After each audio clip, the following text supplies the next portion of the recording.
जय हिंद दोस्तों, आपका स्वागत है आपके अपने YouTube channel career with teaching पर। दोस्तों उम्मीद करता हूं कि आप सभी लोग स्वस्थ होंगे और मस्त होंगे और ज़बरदस्त होंगे और अपनी आगामी परीक्षाओं की तैयारी अच्छी तरीक़ा से कर रहे होंगे। जो भी दोस्त इस चैनल पर पहली बार आया है, इस चैनल को सब्सक्राइब करें, जिससे कि हमारी आने वाली न्यू वीडियो का नोटिफिकेशन सबसे पहले पहुँचे। दोस्तों वीडियो पर शुरू से अंत तक बने रहें, यह वीडियो आपके लिए बहुत ही महत्वपूर्ण होने वाली है। दोस्तों इससे पहले हमने आपको इंडियन ज्योग्राफी दोस्तों कंप्लीट करा दी थी, लेकिन दोस्तों इसमें 2 टॉपिक बच गए थे। एक हमारा दोस्तों एक इंडस्ट्री था और एक आपका दोस्तों सेंसस था, जिसे हम जनगणना कहते हैं। 2 टॉपिक दोस्तों हमारे इंडस्ट्री और सेंसस बच गए थे। एक आपके उद्योग और एक दोस्तों जनगणना। यह 2 टॉपिक बच गए थे, तो आज इस वाली वीडियो में दोस्तों हम इंडस्ट्री के बारे में आपको बताएँगे और बाकी के दोस्तों इससे पहले वाले आपको दोस्तों सभी लेक्चर आपकी प्लेलिस्ट बना दी गई है सभी लेक्चरों की, चाहे आपका दोस्तों इंडियन ज्योग्राफी हो, चाहे आपका वर्ल्ड ज्योग्राफी हो। इसके सभी आपके इंडियन ज्योग्राफी के सिर्फ 2 टॉपिक बच गए थे, आज वो भी दोस्तों कंप्लीट हो जाएंगे और वर्ल्ड ज्योग्राफी में दोस्तों आपकी कंप्लीट हो चुकी है। और इस वीडियो से पहले दोस्तों आपको सभी ये वीडियो देखनी है जाकर प्लेलिस्ट से। आज दोस्तों हम अपनी वीडियो में स्टार्ट करने वाले हैं इंडस्ट्री के बारे में, जिसे हम उद्योग कहते हैं। तो दोस्तों इंडियन ज्योग्राफी के सिर्फ हमारे दो दो चैप्टर बचे हुए थे, 2 लेक्चर रह गए थे, जिसमें से पहला हमारा इंडस्ट्री था और दूसरा एक जनगणना। पहला दोस्तों हम पढ़ने वाले हैं इंडस्ट्री के बारे में, जिसे हम दोस्तों हिंदी में उद्योग कहते हैं। और दोस्तों इंडस्ट्री की अगर हम बात करें यानी उद्योग की बात करें तो ये होता क्या है, उद्योग होता क्या है। तो दोस्तों अगर हम इसकी परिभाषा यानी डेफिनेशन के बारे में बात करते हैं, तो उद्योग दोस्तों हमारे विनिर्माण की इकाई होती है। यानी दोस्तों विनिर्माण यानी मैन्युफैक्चरिंग यूनिट को ही हम दोस्तों उद्योग कहते हैं। जो विनिर्माण की इकाई होती है उसको हम उद्योग कहते हैं। अब दोस्तों विनिर्माण क्या होता है हमारा, यानी मैन्युफैक्चरिंग क्या होता है, इसका मतलब दोस्तों क्या होता है, जो विनिर्माण दोस्तों आप कह सकते हो जो नए सामान का निर्माण करता हो उसको हम विनिर्माण कहते हैं। दोस्तों विनिर्माण से आप कह सकते हो नई वस्तुओं का निर्माण होता हो, इसी को ही हम दोस्तों आपका विनिर्माण कहते हैं। जैसे दोस्तों आप समझ सकते हो, जैसे हमारे उद्योगों के लिए दोस्तों कच्चा माल चाहिए। मान के चलो दोस्तों जो कच्चा माल होता है, कच्चा माल हमारे उद्योगों के लिए चाहिए। और कच्चा जो माल होता है, मान लो दोस्तों आप हमारा गन्ना है, कच्चा माल हमारा गन्ना है और ये गन्ना आपका दोस्तों कहाँ से आया है, ये कृषि से प्राप्त होता है। दोस्तों हमको गन्ना प्राप्त हुआ, कृषि करने करने के बाद दोस्तों हमें गन्ना प्राप्त हुआ और ये आपका गन्ना जो है कच्चा माल है। और इस गन्ने को दोस्तों फिर हम फैक्ट्री में भेजते हैं। फैक्ट्री में भेजने के बाद दोस्तों यहाँ पर इस फैक्ट्री में यहाँ पर दोस्तों गन्ने की आपकी चीनी बना दी जाती है। तो आपका जो दोस्तों चीनी बनी है ये आपकी दोस्तों नई वस्तु है। चीनी जो बनी है दोस्तों हमने हमने भेजा गन्ना था फैक्ट्री में, लेकिन दोस्तों गन्ने से हमारी नई वस्तु बन गई, नई चीज बन गई जो कि चीनी बनी। और इसी को दोस्तों हम चीनी को ही हम दोस्तों जो चीनी जो बनी है यह आपकी नई वस्तु है, इसी को हम दोस्तों नई वस्तु को विनिर्माण कहते हैं। उम्मीद करता हूँ कि आपको यह पॉइंट समझ में आया होगा। जो नई वस्तु बनी होती है उसी को हम विनिर्माण यानी मैन्युफैक्चरिंग कहते हैं। उम्मीद करता हूँ कि आपको यह पॉइंट समझ में आया होगा। अब दोस्तों इसके कुछ एग्जाम्पल हैं, वो भी आपको समझ लो। जैसे हमारे पास कोई कच्चा माल है, कच्चा माल को हम दोस्तों जब फैक्ट्री में भेजते हैं तो फैक्ट्री में दोस्तों उस कच्चे माल का बनकर एक नई वस्तु बनती है। उस कच्चे माल को फैक्ट्री में भेजकर दोस्तों फैक्ट्री में हमें जो प्राप्त होती है वो आपकी एक नई वस्तु प्राप्त होती है, इसी को हम विनिर्माण कहते हैं। जैसे दोस्तों आपका कच्चा माल आपका मान के चलो लोहा है, लोहा और जब लोहा और दोस्तों आपका जब ये कार्बन दोनों मिलाए जाते हैं तो इन दोनों को मिलने के बाद दोस्तों आपका जो निर्माण होता है वो आपका स्टील बनती है। तो हमको जो नई वस्तु प्राप्त होती है वो दोस्तों आपकी स्टील हो जाती है। उसी तरीके से दोस्तों एक आपका कपास है, कपास की दोस्तों खेती की जाती है, कपास की खेती की जाती है, फिर इसका दोस्तों खेती करने के बाद ये दोस्तों आपका कपास कच्चा माल होता है, फिर इसको फैक्ट्री में भेजा जाता है और इसके दोस्तों छोटे छोटे रेशे बनाए जाते हैं, धागे बनाए जाते हैं। फिर दोस्तों फैक्ट्री में ही हमको इन धागों से ही मिलकर दोस्तों आपका कपड़ा बनता है। तो जो कपड़ा है ये आपका हमारी नई वस्तु प्राप्त हुई, यही दोस्तों आपका विनिर्माण कहलाता है। यानी जो दोस्तों कपड़ा बना है ये आपकी नई वस्तु बनी है फैक्ट्री में, और इस और यही दोस्तों आपका विनिर्माण कहलाता है। अब दोस्तों इसी आधार पर आपका एक बॉक्साइट हो गया, और बॉक्साइट भी दोस्तों आपका एक खनिज खनिज होता है। खनिज दोस्तों आपका ये खनिज होता है, और इसको हम जब फैक्ट्री में लाते हैं दोस्तों, रिफाइनरी में जब इसको ले जाते हैं तो फिर हमको खनिज से एक नई धातु प्राप्त की जाती है जिसको हम एल्युमिनियम कहते हैं। तो एल्युमिनियम भी आपका एक विनिर्माण है। इसी तरीके से लोहा है दोस्तों, लोहा को दोस्तों फैक्ट्रियों में ले जाकर इसकी कार बनाई जाती है, जहाज बनाए जाते हैं। ये सभी के सभी आपके दोस्तों विनिर्माण कहलाते हैं, यानी आपके सभी के सभी ये आपके मैन्युफैक्चरिंग यानी कि विनिर्माण कहलाते हैं। और इसी के आधार पर दोस्तों आप समझ सकते हो, और जो हमारे दोस्तों ये आपके कपास हो गई, बॉक्साइट है, ये सभी के सभी कच्चे माल हैं। इनको हम फैक्ट्रियों में ले जाकर इनसे नई वस्तुओं का निर्माण करते हैं, वही आपका विनिर्माण कहलाता है। उम्मीद करता हूँ कि आपको ये समझ में आया होगा। अब दोस्तों इसी के आधार पर कुछ उद्योग हैं, कुछ उद्योगों को अलग अलग प्रकार होते हैं कुछ उद्योगों के। तो वही पॉइंट है दोस्तों, क्लासिफिकेशन ऑफ इंडस्ट्री, यानी कि उद्योगों का वर्गीकरण।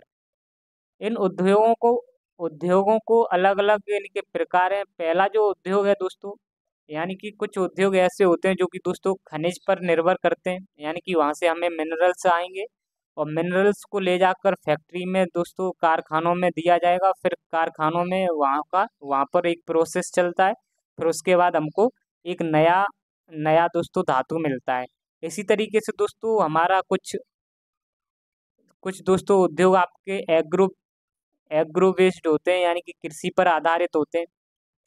और दोस्तों तीसरा है, कुछ हमारे ऐसे उद्योग हैं जो वनों पर आधारित होते हैं, यानी कि फॉरेस्ट पर आधारित होते हैं। तो दोस्तों हम पहली बात करते हैं खनिज पर। खनिज पर आधारित जो उद्योग होते हैं यानी कि मिनरल्स बेस्ड जो इंडस्ट्री होती है, जिसमें से हम दोस्तों क्या करते हैं कि ये हमारे जो उद्योग होते हैं ये सभी के सभी आपके खनिज पर निर्भर करते हैं। यानी कि दोस्तों यहाँ पर जो इंडस्ट्री लगाई जाएंगी उनमें हम खनिजों को भेजेंगे, और खनिजों से हमको कुछ धातु प्राप्त होती हैं। जैसे दोस्तों आप समझ सकते हो, जो पहला हमारा है लौह इस्पात उद्योग, यानी कि आयरन स्टील इंडस्ट्री। यहाँ पर दोस्तों ये आपका स्टील बनाने का उद्योग है, स्टील बनाने का आपका उद्योग है दोस्तों। यहाँ पर आपके मिनरल्स भेजे जाएंगे, फिर हमें यहाँ पर स्टील प्राप्त की जाएगी। और इसी तरीके से दूसरा जो उद्योग है दोस्तों वो आपका एल्युमिनियम उद्योग है, एल्युमिनियम इंडस्ट्री है। यह भी हमारा खनिज यानी मिनरल्स पर आधारित है। यहाँ पर भी दोस्तों आपका मिनरल्स यानी खनिज भेजा जाएगा जिसका नाम है दोस्तों बॉक्साइट। अगर हम बॉक्साइट को दोस्तों यहाँ पर एल्युमिनियम इंडस्ट्री में जब भेजते हैं तो यहाँ पर दोस्तों इसको प्यूरिफाई करके हमें एल्युमिनियम धातु प्राप्त होती है। ये आपके दोस्तों एल्युमिनियम इंडस्ट्री, लौह इस्पात उद्योग, ये सभी के सभी आपके खनिज यानी मिनरल्स पर आधारित उद्योग हैं। और उम्मीद करता हूँ कि आपको ये सभी दोनों पॉइंट समझ में आए होंगे। और नेक्स्ट दोस्तों जो हमारा है एग्रो बेस्ड जो उद्योग है जिसे हम कृषि पर आधारित कहते हैं, ये दोस्तों हमारा कृषि पर आधारित है।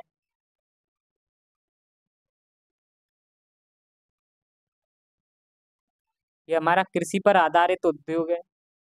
यहाँ पर क्या दोस्तों, मैंने आपको एग्जांपल एक बताया था, यहाँ पर ये जो उद्योग होंगे वो आपके कृषि पर आधारित रहेंगे।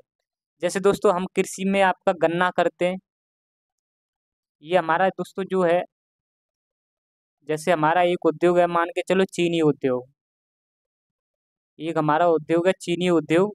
तो चीनी उद्योग के लिए दोस्तों कृषि सबसे पहले जरूरी है। तो हम कृषि में गन्ना उगाएंगे। तो जो गन्ना उगेगा दोस्तों, गन्ना कहाँ से आएगा? गन्ना आपका दोस्तों कृषि से ही आएगा, नॉर्मल बात है। तो आपका गन्ना जब कृषि से आएगा तो गन्ने को फिर हम दोस्तों चीनी मिल जो होते हैं उनमें जब भेजा जाता है, चीनी जो उद्योग होते हैं उनमें जब भेजा जाता है तो वहाँ से हमें चीनी प्राप्त होती है। इसलिए दोस्तों आपका जो चीनी उद्योग है वो आपका कृषि पर आधारित है।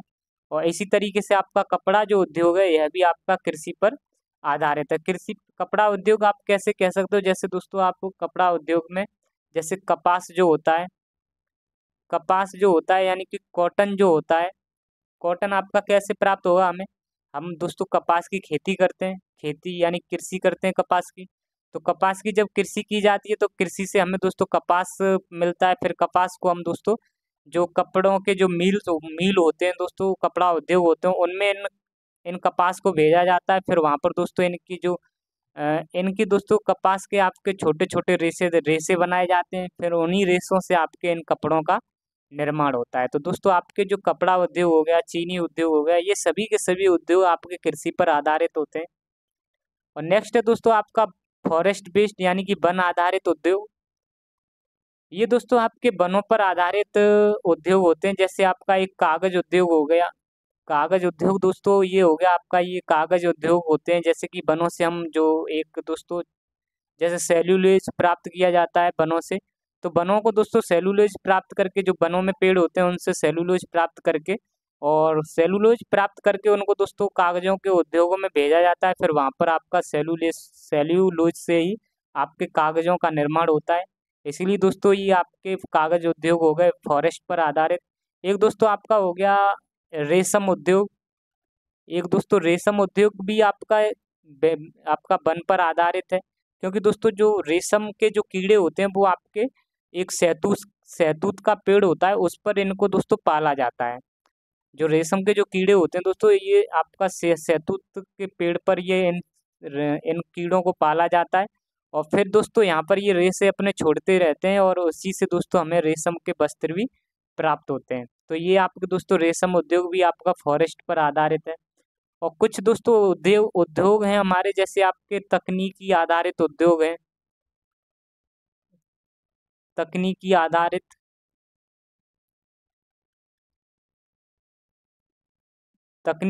आधारित उद्योग, जैसे कि आपका दोस्तों जो रेल के पहियों का निर्माण होता है, आपका जो हवाई जहाज होते हैं दोस्तों, हवाई जहाज़ों का जो निर्माण होता है, ये दोस्तों आपके सभी के सभी तकनीकी पर आधारित उद्योग हैं।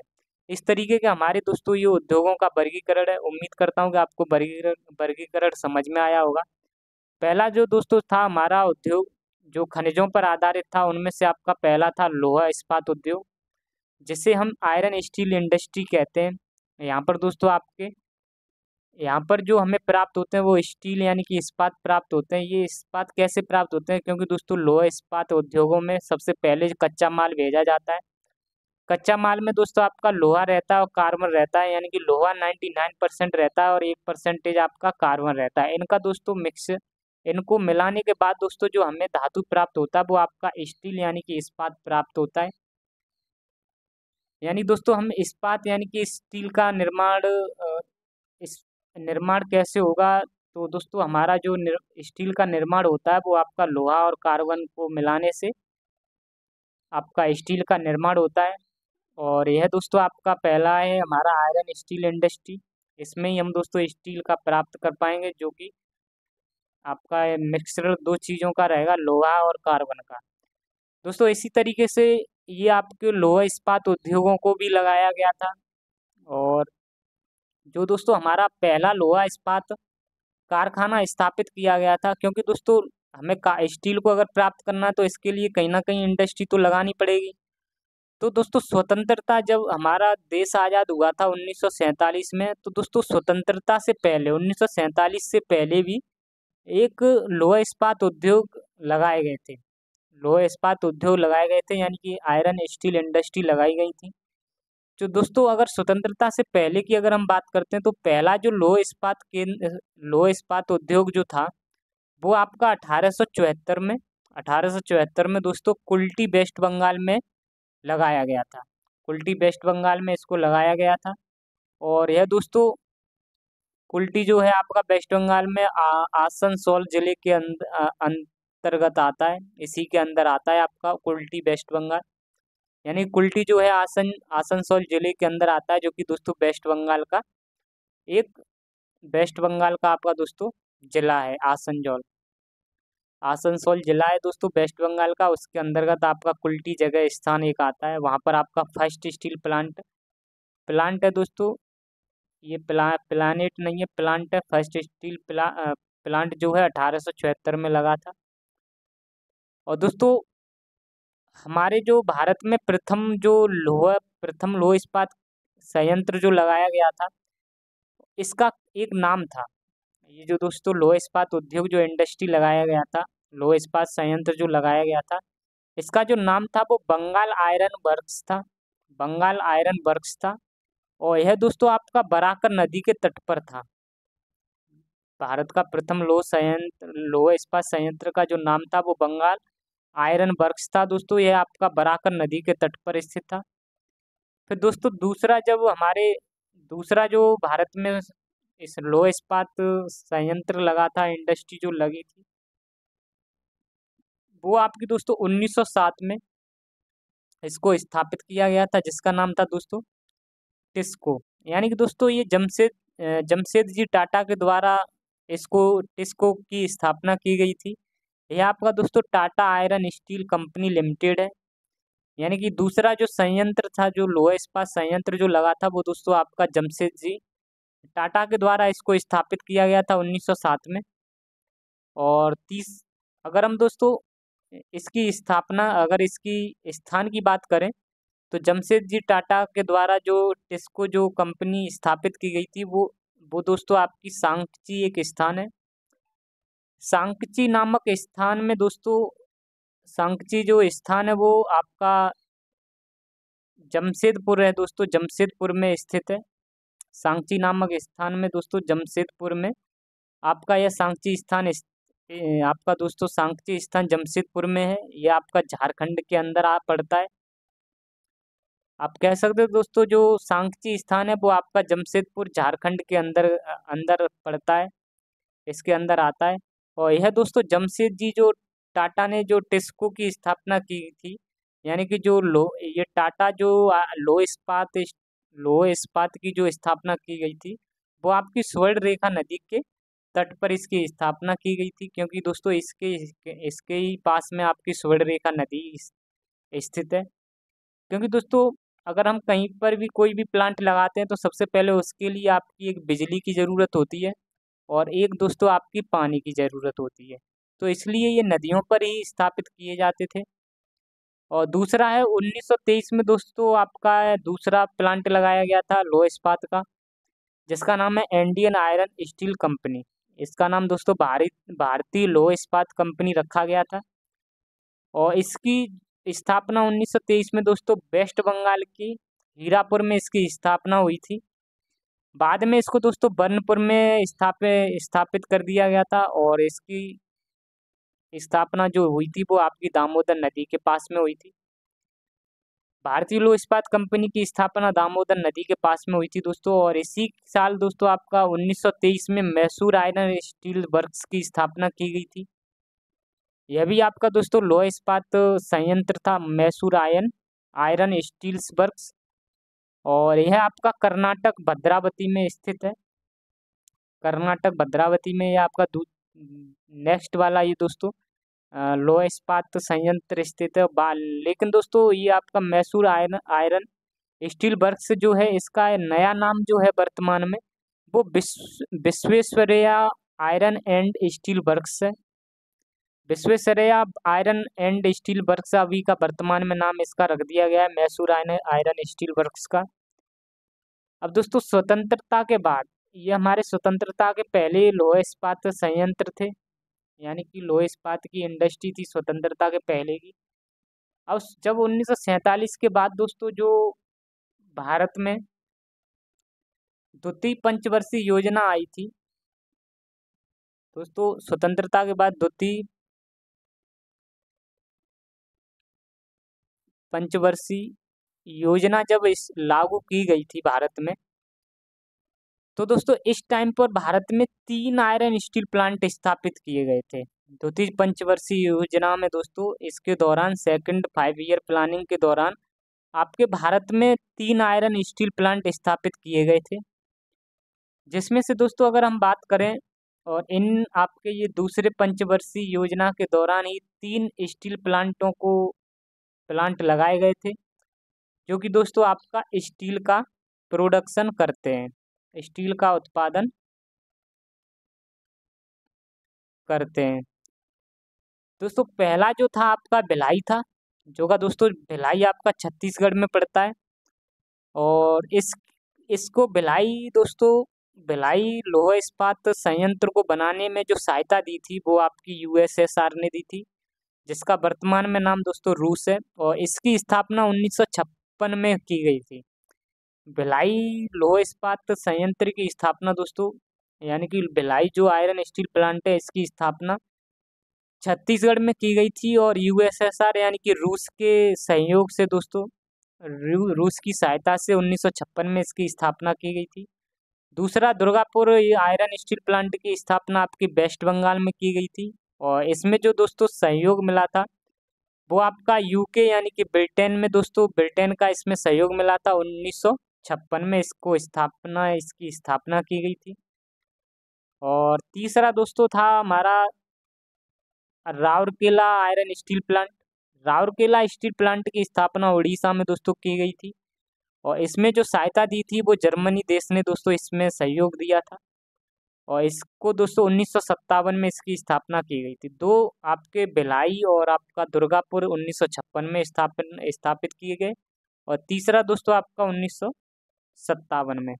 अच्छा दोस्तों, क्वेश्चन आ रहा होगा कि ये इन देशों ने सहायता क्यों की थी इसमें? क्योंकि दोस्तों स्टील हमारे भारत में उस टाइम पर दोस्तों टेक्निक कुछ थी नहीं, और उस टाइम पर दोस्तों रुपए भी ज़्यादा थे नहीं। तो इसलिए दोस्तों भारत को कुछ सहयोग यानी कि सहायता लेने की ज़रूरत थी। टेक्निक की भी दोस्तों तकनीकी की भी दोस्तों ज़रूरत थी, और रुपयों की भी बहुत सख्त ज़रूरत थी। तो दोस्तों जो तकनीकें जो थी वो आपकी यूएसएसआर यानी कि रूस के पास थी, ब्रिटेन के पास थी, जर्मनी के पास थी। तो इसलिए इन देशों की दोस्तों इसको भारत को सहायता लेनी पड़ी थी। क्योंकि उस टाइम पर दोस्तों 1956 के टाइम पर भारत में इतनी ज़्यादा तकनीकी सेवाएं थी नहीं, क्योंकि उस टाइम पर दोस्तों नया नया तो भारत आज़ाद हुआ था। तो इतनी जल्दी दोस्तों यहाँ पर तकनीकी यानी टेक्नोलॉजी का विकास तो हो नहीं पा रहा था। इसलिए दोस्तों इन देशों की सहायता लेने की ज़रूरत पड़ी थी। और नेक्स्ट दोस्तों, हमारे जो भारत में आयरन स्टील प्लांट की स्थापना की गई थी वो थर्ड पंचवर्षीय योजना में स्थापना की गई थी, और जिसे हम दोस्तों तीसरी पंचवर्षीय योजना कहते हैं। तीसरी पंचवर्षीय योजना में दोस्तों आपका 1964 में बोकारो आयरन स्टील प्लांट की स्थापना की गई थी झारखंड में। और इसमें जो सहायता दी थी वो आपका यूएसएसआर यानी कि रूस ने इसकी स्थापना की थी। और उम्मीद करता हूँ कि आपको ये सभी के सभी पॉइंट समझ में आए होंगे दोस्तों। लौह इस्पात जो होता है दोस्तों, लौह इस्पात उद्योग होते हैं, वहाँ से हमें स्टील प्राप्त की जाती है, स्टील का प्रोडक्शन होता है। और स्टील का प्रोडक्शन करने के लिए इन सभी आयरन स्टील प्लांट की स्थापना की गई थी। उम्मीद करता हूँ कि आपको ये सभी के सभी पॉइंट समझ में आए होंगे।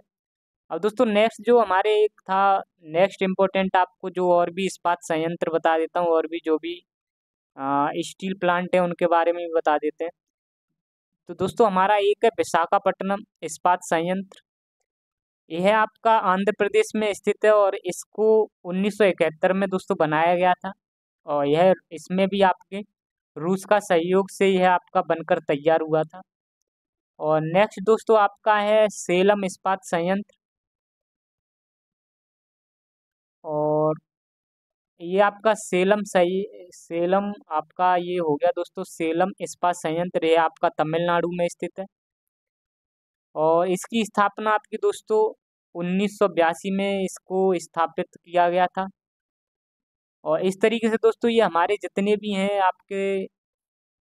जितने भी दोस्तों आपके ये लौह इस्पात संयंत्र हैं उनके बारे में आपको बता दिया। उम्मीद करता हूँ कि आपको ये सभी के सभी समझ में आए हों। और नेक्स्ट अगर हम पॉइंट की बात करें दोस्तों, ये जितने भी हमारे संयंत्र हैं, जितने भी लौह इस्पात संयंत्र हैं, ये सभी के सभी दोस्तों आपके सेल एक सेल दोस्तों है, सेल के द्वारा इनको चलाया जाता है। सेल जो है दोस्तों आपकी स्टील अथॉरिटी ऑफ इंडिया जिसकी फुल फॉर्म है, इसके द्वारा इन सभी को सभी जितने भी इस्पात संयंत्र हैं इनका संचालन दोस्तों आपका सेल के अंडर में ही चलता है। यानी कि जितने भी हमारे लोहे इस्पात के कारखाने हैं वो उनमें दोस्तों ये सभी के सभी आपके सेल के अंडर चलते हैं। सेल की देखरेख में ये सभी के सभी काम करते हैं। उम्मीद करता हूँ कि दोस्तों ये आपको समझ में आया होगा पॉइंट। सेल के द्वारा दोस्तों इनको सभी सेल की जो निगरानी है दोस्तों इन सभी के सभी इस्पात संयंत्रों पर रहती है और इन इस्पात संयंत्रों का जो संचालन किया जाता है, जो चलाया जाता है, और वो आपका सेल के द्वारा चलाया जाता है। सेल आपकी दोस्तों एक गवर्नमेंट अथॉरिटी है जिसका नाम है steel authority of India limited. इसकी स्थापना 1973 में दोस्तों की गई थी और इसका हेडक्वार्टर दोस्तों आपका दिल्ली में है। उम्मीद करता हूँ कि आपको ये पॉइंट समझ में आया होगा दोस्तों। और अगर हम दोस्तों नेक्स्ट अगर हम बात करें दोस्तों, जो हमारा एल्युमिनियम इंडस्ट्री है, एल्युमिनियम इंडस्ट्री भी दोस्तों आपको मैंने बताया था, एल्युमिनियम इंडस्ट्री भी मैंने आपको बताया था कि यह भी हमारा मिनरल्स पर यानी खनिजों पर ये आधारित है। और अगर हम दोस्तों इसकी एल्युमिनियम एल्युमिनियम इंडस्ट्री की बात करते हैं, यानी कि आप कह सकते हो एल्यूमिनियम जो उद्योग है, अगर हम इसकी भी बात करते हैं तो यह भी दोस्तों आपका दोस्तों खनिज यानी कि मिनरल्स पर आधारित है। इससे पहले भी मैंने दोस्तों आपको बता दिया था। और अगर दोस्तों ये पॉइंट आपको समझ में आए हो जितने भी ऊपर वाले कराए हैं तो दोस्तों वीडियो को लाइक ज़रूर करें। नेक्स्ट अगर हम पॉइंट की बात करें दोस्तों, नेक्स्ट पॉइंट की अगर हम बात करें तो जो हमारा एल्युमिनियम इंडस्ट्री है, एल्युमिनियम जो उद्योग है,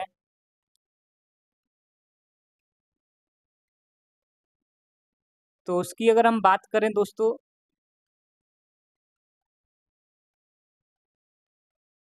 तो यहाँ पर जो कच्चा माल लाया जाता है एल्युमिनियम इंडस्ट्री में वो आपका दोस्तों होता है बॉक्साइट। क्या होता है दोस्तों? इसका जो कच्चा माल होता है वो होता है बॉक्साइट। और इस बॉक्साइट को ही दोस्तों एल्युमिनियम इंडस्ट्री में भेजा जाता है और वहाँ से दोस्तों एक धातु प्राप्त होती है जिसका नाम है एल्युमिनियम। इसका नाम क्या है दोस्तों? इसका नाम है आपका, उस धातु का नाम है एल्युमिनियम। उम्मीद करता हूँ कि आपको यह समझ में आया होगा। अच्छा दोस्तों एक पॉइंट और एक आपको बता देता हूँ, इसके जो आपका जो स्टील अथॉरिटी ऑफ इंडिया है, इसके जो अभी फिलहाल में जो चेयरमैन है दोस्तों, जो आपके चेयरमैन है वो आपके अमरेंदु प्रकाश है। कौन है दोस्तों?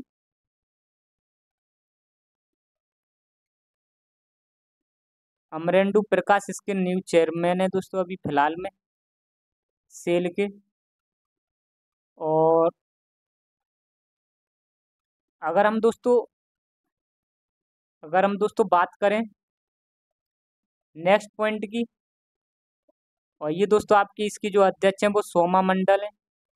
इसकी जो इसकी जो अध्यक्ष हैं दोस्तों वो आपकी सोमा मंडल है। लेकिन दोस्तों अभी वर्तमान में जब ये आपकी दोस्तों स्थापना हुई थी उस टाइम पर ये सोमा मंडल थी, लेकिन अभी वर्तमान में आपके अमरेंदु प्रकाश हैं। उम्मीद करता हूँ कि आपको ये इस पॉइंट समझ में आया होगा। और अगर हम दोस्तों नेक्स्ट अगर हम बात करें दोस्तों, जो एल्युमिनियम इंडस्ट्री है, इस इसका जो पहला जो प्लांट था, फर्स्ट जो प्लांट था, जो पहला एल्युमिनियम जो प्लांट था वो उसकी स्थापना आपके 1937 में दोस्तों हुई थी। और यह आपकी दोस्तों स्थापना जेके नगर वेस्ट बंगाल में इसकी स्थापना की गई थी। एल्युमिनियम दोस्तों आपका एक धातु है, मैंने बताया था। एल्युमिनियम यह एक आपका धातु है और इसके लिए हमें आपका कच्चे माल की ज़रूरत होती है। कच्चा माल यानी कि आप कह सकते हो जो खनिज चाहिए, कच्चा माल आप कह सकते हो खनिज हमें चाहिए। खनिज में क्या चाहिए दोस्तों आपका? बॉक्साइट। बॉक्साइट आपका एक खनिज है और इसी से हमें दोस्तों एल्युमिनियम प्राप्त होती है। एल्युमिनियम इसी से निकलता है। और हमारे दोस्तों जो उद्योग हैं वो दोस्तों हमारे देश के अंदर कई सारे प्लांट हैं। एल्युमिनियम के कई सारे प्लांट हैं दोस्तों। पहला जो प्लांट है हमारा दोस्तों, फर्स्ट जो प्लांट है एल्युमिनियम का, उसकी स्थापना आपकी 1937 में इसकी स्थापना की गई थी। और यह आपका दोस्तों जेके नगर में आपका ये आता है। जेके नगर जम वेस्ट बंगाल में दोस्तों आपका आता है। और आप दोस्तों और भी डिटेल में बात करोगे तो यह आपका आसनसोल जिले के अंदर पड़ता है। आसनसोल आसनसोल जिले के अंदर आपका आता है जेके नगर। इस तरीके से दोस्तों आपकी कुछ और भी एल्युमिनियम के प्लांट हैं। एक है दोस्तों आपका हिंडाल्को। और हिंडाल्को की अगर हम बात करते हैं तो इसका फुल फॉर्म है हिंदुस्तान एल्युमिनियम कॉरपोरेशन लिमिटेड। इसकी स्थापना 1958 में की गई थी और यूएसए के सहयोग से इसकी स्थापना की गई थी। अब दोस्तों ये आपके जितने भी ये एल्युमिनियम के प्लांट हैं, ये सभी के सभी आपके दोस्तों ऐसी जगह पर लगाए जाते हैं जहाँ से हमको दोस्तों वो कच्चा माल प्राप्त हो सके। ये हिंडाल्को जो प्लांट है आपका दोस्तों, हिंडाल्को प्लांट जो लगाया गया है वो आपका रेडकूट में इसको स्थापित किया गया है। यह रेडकूट आपका दोस्तों उत्तर प्रदेश में पड़ता है। और यहाँ इस प्लांट में दोस्तों जो बॉक्साइट आता है, वो बॉक्साइट आपका दोस्तों लोहरदग्गा झारखंड से यहाँ पर दोस्तों आता है। लोहरदग्गा आपका झारखंड झारखंड के अंदर आता है। और यहीं से दोस्तों आपका ये बॉक्साइट ये रेणुकूट के जो एल्युमिनियम प्लांट में जाता है, हिंडाल्को में जाता है। और वहाँ पर दोस्तों आपका एल्युमिनियम बन के तैयार हो जाता है। उम्मीद करता हूँ आपको ये पॉइंट समझ में आया होगा। और ये दोस्तों सभी के सभी आपके बॉक्साइट हैं, इनसे ही हमें एल्युमिनियम मिलता है। और इसी बॉक्साइट को आप दोस्तों इन कंपनियों में भेजेंगे, वहाँ से हमें एल्युमिनियम प्राप्त होता है। दूसरा है जो दोस्तों कंपनी है बाल्को, जिसको कहते हैं भारत एल्युमिनियम कंपनी लिमिटेड। इसकी स्थापना 1965 में यूएसएसआर के सहयोग से की गई थी।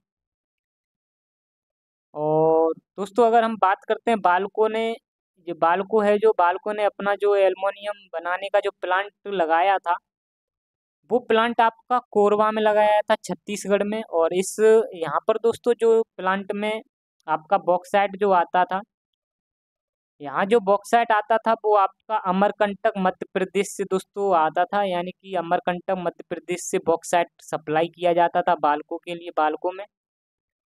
इसी तरीके से दोस्तों आपका नाल्को है, जिसे नेशनल एल्युमिनियम कंपनी लिमिटेड कहा जाता है। और इसकी स्थापना 1981 में दोस्तों फ्रांस के सहयोग से इसकी स्थापना की गई थी। और यहाँ पर दोस्तों नाल्को नाल्को ने जो अपना एल्युमिनियम बनाने का जो प्लांट लगाया था, वो आपका दामनजोड़ी में दोस्तों लगाया लगाया था, जो कि आपका उड़ीसा में पड़ता है। यहाँ पर दोस्तों नाल्को ने जो अपना एल्युमिनियम बनाने का प्लांट जो लगाया है, वो आपका दामनजोड़ी उड़ीसा में लगाया गया है। और यहाँ पर दोस्तों जो बॉक्साइट की जो सप्लाई की जाती है नाल्को में, वो आपका पूर्वी घाट से की जाती है।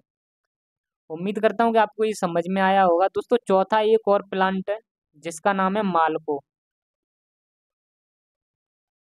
इस मालको को दोस्तों कहते हैं Madras aluminium aluminium company limited. हम दोस्तों अगर मालको की बात करते हैं तो मालको की जो स्थापना की गई थी वो 1965 में इसकी स्थापना की गई थी। और इसमें जो सहयोग जो